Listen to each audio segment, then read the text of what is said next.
सीखेंगे tally prime का chapter number 5 general entry का पार्ट 1 को। सो इस वीडियो को लास्ट तक जरूर देखिएगा। तो चलिए इस वीडियो को स्टूडेंट्स, जनरल एंट्री क्या होती है? जनरल एंट्री सबसे पहले आप इसको समझिए। सो जनरल का मतलब होता है अकाउंट्स की पहली बुक, जिसके अंदर कि आप किसी भी लेन देन को सबसे पहले रिकॉर्ड करने का काम करते हैं, उसी को हम जनरल कहते हैं। फिर से एक बार सुनिए कि जनरल क्या होता है। जनरल अकाउंट्स की पहली बुक होती है, जैसे कि यहाँ पे देखिए लिखा हुआ ना, a journal is the primary book of accounts. So जो जनरल है अकाउंट्स की पहली बुक है, जिसके अंदर कोई भी ट्रांजैक्शन सबसे पहले रिकॉर्ड की जाती है, उसी को हम जनरल कहते हैं। और जो भी ट्रांजैक्शन जनरल बुक में रिकॉर्ड होती है, उसको हम इनवॉइस की बेसिस पे रिकॉर्ड करते हैं। जैसे कि यहाँ पे आप देख लीजिए लिखा हुआ है basic of source documents like invoice bill, purchase bill. मतलब आपने पढ़ा होगा बेसिक अकाउंटिंग टर्म्स के अंदर वाउचर को। सो वाउचर क्या होते थे? आपके इनवॉइस बिल, परचेज बिल, ये सब आपके वाउचर होते थे और यही आपके एविडेंस होते थे बिजनेस ट्रांजैक्शन के। सो इसी बिजनेस ट्रांजैक्शन के बेस के ऊपर ही जनरल एंट्री को रिकॉर्ड किया जाता है। ठीक है, सो उम्मीद करता हूँ कि अब आपको समझ में आ गया होगा कि जनरल किसे कहा जाता है। और एंट्री का मतलब ही यही होता है कि जनरल की बुक में जो आप एंट्री करते हैं, तो उसी को बोला जाता है जनरल एंट्री। ओके, सो अब जानिए कि जनरल एंट्री को आप रिकॉर्ड कैसे करेंगे।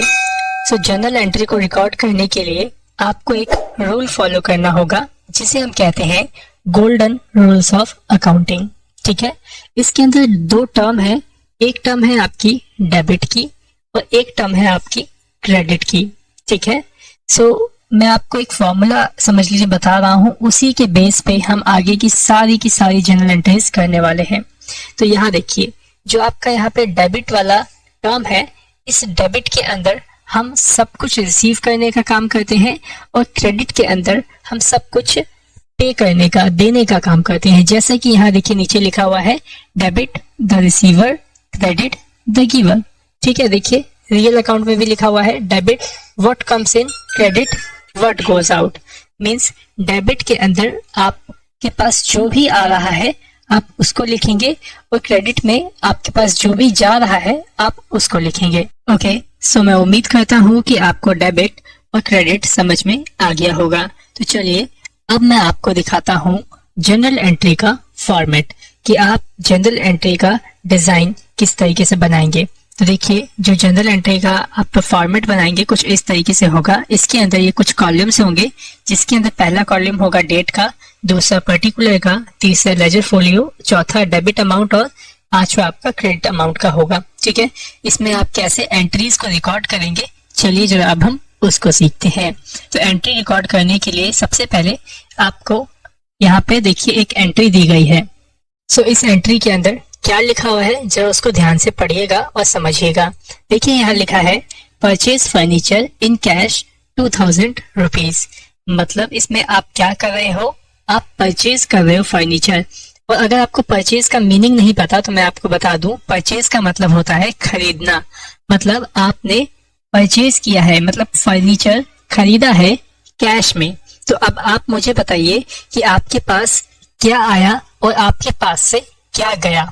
जो कुछ भी आपके पास आया उसे आप डेबिट में लिखेंगे और जो कुछ भी आपके पास से गया उसे आप क्रेडिट में लिखेंगे। तो देखिए, जैसे कि अभी मेरे पास इस एंट्री के अंदर फर्नीचर मैंने परचेज किया है, तो मेरे पास क्या आएगा, फर्नीचर आएगा। तो इस वजह से देखिए मैंने यहाँ पे फर्नीचर अकाउंट लिखा और इसे डेबिट में रख दिया। ठीक है, और मेरे पास से क्या गया, जब मैंने फर्नीचर खरीदा कैश में तो मेरे पास से कैश गया।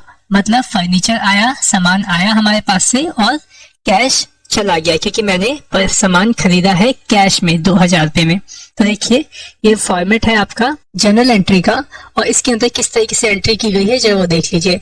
सबसे पहले जो भी चीज आपके पास आई है उसे आप डेबिट में लिखिए, और डेबिट जो है हमेशा सबसे ऊपर लिखा जाता है। जैसे कि यहाँ पे देख पा रहे हैं फर्नीचर अकाउंट को मैंने डेबिट में लिखा है और ऊपर में लिखा है।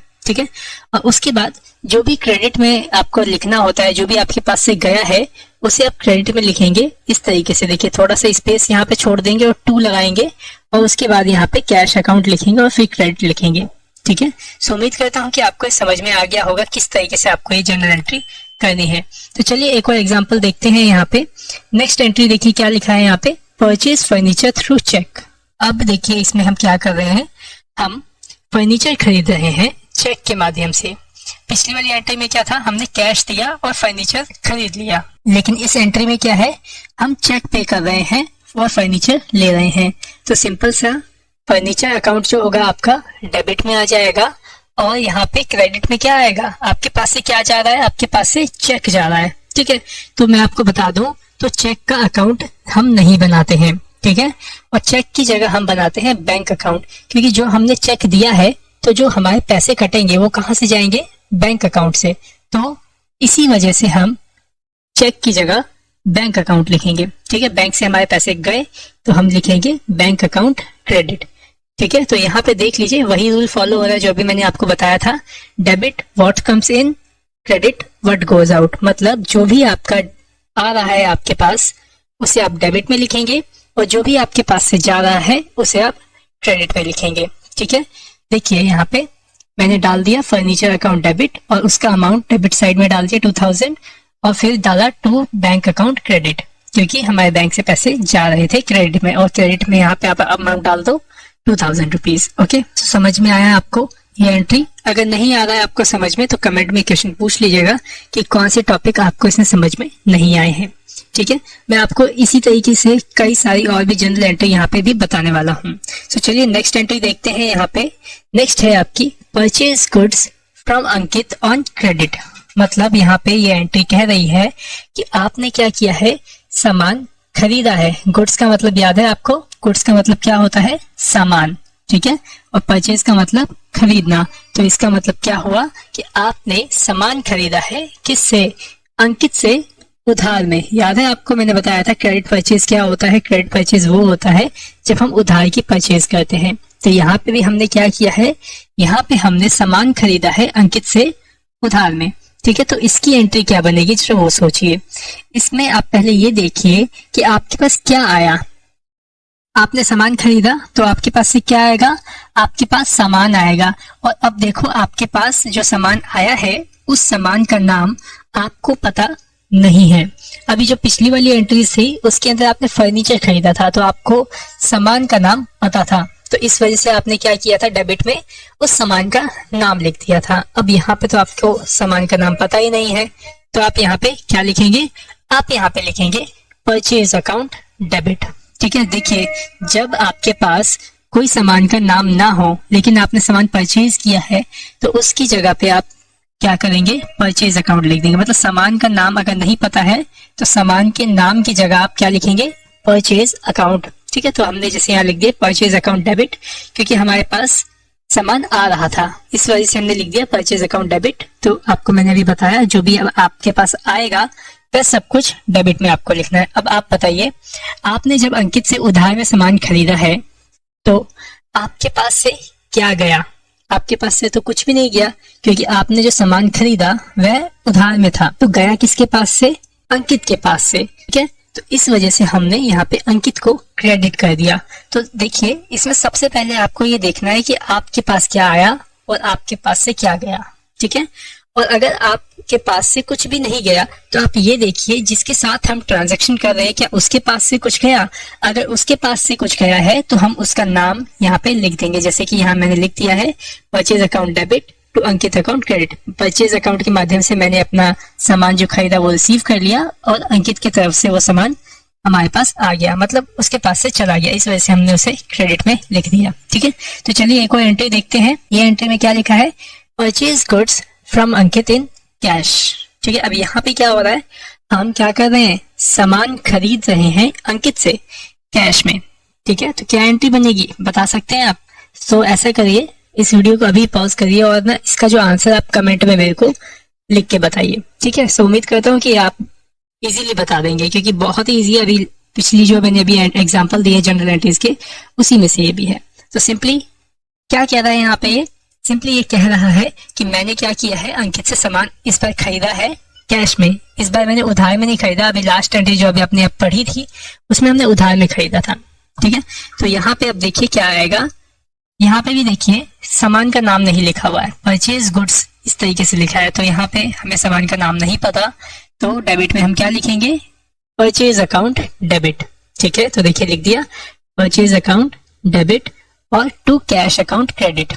अब कैश अकाउंट क्रेडिट कैसे हो रहा है, जब वो देखिए हमने सामान खरीदा अंकित से कैश में, हमने सामान खरीद लिया तो डेबिट में हमारे पास सामान आ गया और उस सामान के पैसे भी तो आप पे कर रहे हो ना यहाँ पे, तो जो पैसा आपके पास से जा रहा है उसको हम क्या बोलेंगे, कैश। तो यहाँ हमने लिख दिया to cash account credit, simple, so easy था ये।